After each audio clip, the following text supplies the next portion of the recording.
From above, the planet appears eerily still. But every mountain range and every chasm on its face is a scar, with many telling a story of when the Earth rumbled to life. Earthquakes occur around the world. They've been recorded on all 7 continents, but most quakes take place in just 3 regions. The Mid-Atlantic Ridge, an underwater line that runs down the Atlantic Ocean, the Alpine Belt, which stretches from the Mediterranean to Southeast Asia, and the Circum-Pacific Belt, which traces along the edges of the Pacific Ocean and is where about 80% of all earthquakes occur. These areas experience the most earthquakes due to what lies beneath the surface. Earthquakes are the result of pressure, specifically pressure caused by extreme stress in the Earth's crust. That stress can be caused by volcanic activity or even man-made activities in certain areas.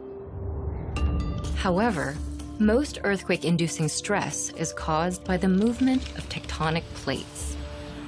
Tectonic plates are constantly moving, either against, away, along, or underneath each other. But sometimes their edges may catch and stick. The plates, however, continue to move, or at least attempt to. Energy from this attempted movement builds around the edge's sticking point, creating immense pressure until the edges are forced to let go and the plates slip. This causes a sudden and powerful release of energy, so powerful that it breaks the Earth's crust.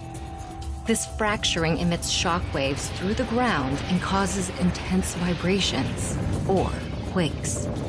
In fact, the world's most earthquake-prone regions are where the most geologically active plates meet.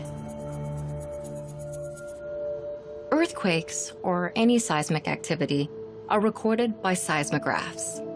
When the ground shakes, seismographs oscillate, drawing a jagged line to reflect this movement. The more extreme the earthquake, the greater the height of the jagged line. These recorded motions are then used to measure the earthquake's strength, or magnitude.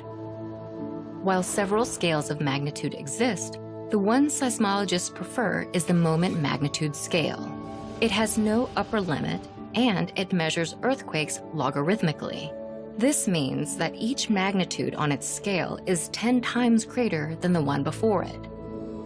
Unlike the now rarely used Richter scale, the moment magnitude scale can be applied globally and can measure quakes of the highest magnitudes. The largest recorded earthquake occurred near Valdivia, Chile in 1960.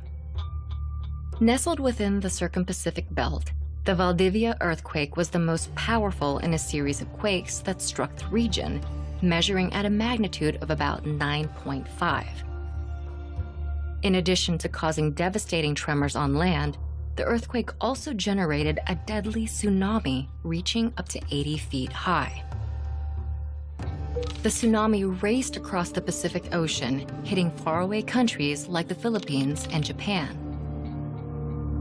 In fact, data from seismographs show that the shock waves emitted by the Valdivia earthquake continued to shake the entire planet for days.